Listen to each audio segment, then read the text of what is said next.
Hey everyone, we're back. Another week of Tula's butterfly quilt. We're working on our chunky cross. Love the names. Feeling that chunkiness right now. So this week focusing on just that second block, the chunky cross. Remember, hopefully you have your butterflies colored or you're still kind of working on your color layout. These are the smaller of the, they kind of look like a plus sign block. So you're going to find where they're located in your layout as the smaller ones. So that may be a little confusing in the beginning, but they are substantially smaller. So this is what they look like. And then this is the bigger guy. So find your little guys. This is what you are going to make. So fairly simple, 2 colors per set. So a lot easier than last week where you were working with 4 colors. We're making 10 total. So if you're doing it in kind of a rainbow layout, you're doing 5 sets, 2 each, because you have 1 on each side of the wing, right? So just keep that in mind, that it's just 2 each of your 5 different colorways, and it's only 2 colors per set of blocks. So fairly easy, as you can see. Let's see, so I did this kind of purple and peachy colorway as one of them. Then I have darker blue with kind of aqua with my little sparrow in the middle. Wait, there we go. Right side up sparrow. Then I had kind of the darker purple with the pink. And then I have this yellow, almost green on the outside with kind of a corally peach again. And then the demo block, we're working with the fun kind of aqua teal and this citron green. I love the almost acid line green. So to put this block together, it's really pretty easy. You are assembling 2 sets of the rectangle strips. You're going to take 2 of each color and sew them together so that they look like this. Yeah, I have little cheater pieces. Some days I win. So 2 sets of this per block. And then what you're going to do is then attach these little squares. This block's tiny, tiny pieces. So definitely get your 1/4 inch foot game on.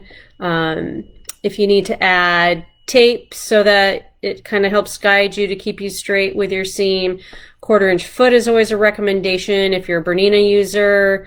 I use the 97. I do not use the guide. I was having a conversation with Deanne earlier, guide versus no guide. She and I are in camp no guide. But we have other people that are in camp guide. It's all in your preference with your sewing. So keep in mind, if anything, try both, especially the 97 foot. If you've got the bigger machines, the newer machines, that 97 foot, the guide is separate from the foot. So you just screw it into the bed of your machine.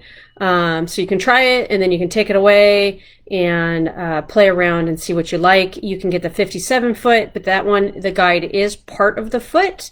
So you don't have a choice as to whether or not you have a guide. And then of course there's always the tried and true 37 foot. That's the one I started out with. If you have an older machine, a 5mm machine, you're going to need that 37 foot because that's what works with your feed dogs for the smaller throat space. So just keep that in mind for those of you that are Bernina people. Otherwise, you know, all the brands usually have, they have a 1/4 inch foot. Just find the one that's going to work for you. You may decide to move your needle over one space just to make sure you get kind of that scant seam, just so that you're not too short on your block.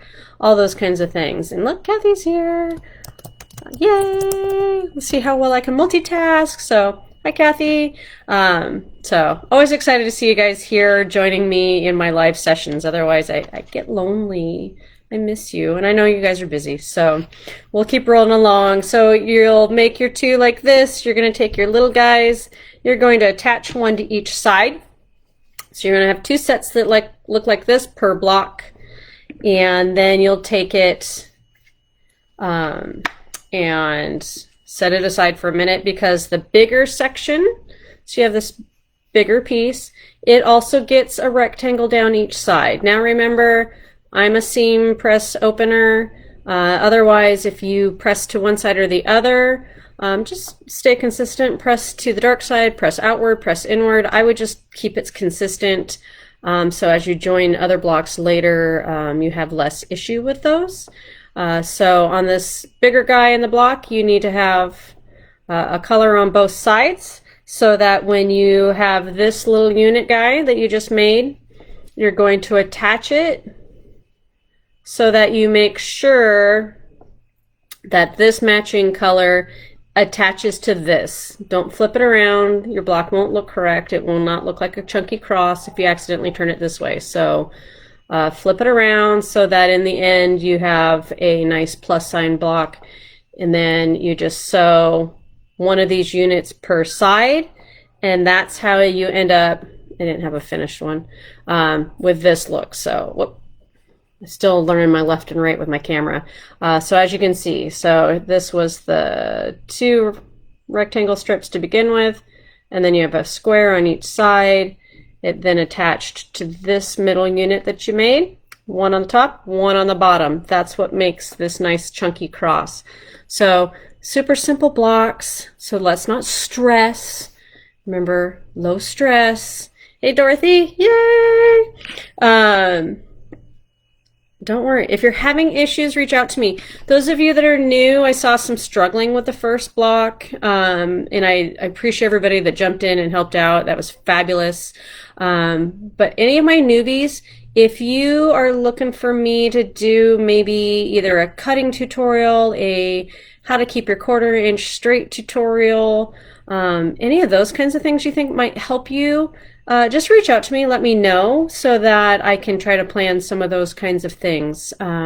So I'd love to help out anybody that's new, maybe hasn't had a chance to take any beginner lessons because of all the COVID and shutdown and those kinds of things, or just struggling.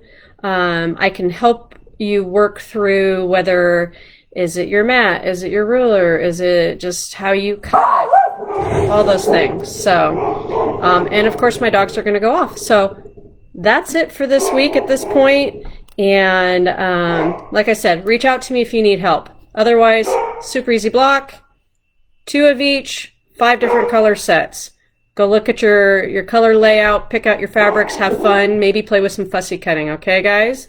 So I'm going to go do a room if anybody wants to talk to me one-on-one. That is my plan every time I do this, so that those of you that actually want to ask some questions, we can do a little more personal one-on-one. So hope you enjoy. Have a good weekend. I'll see you guys next week. Bye.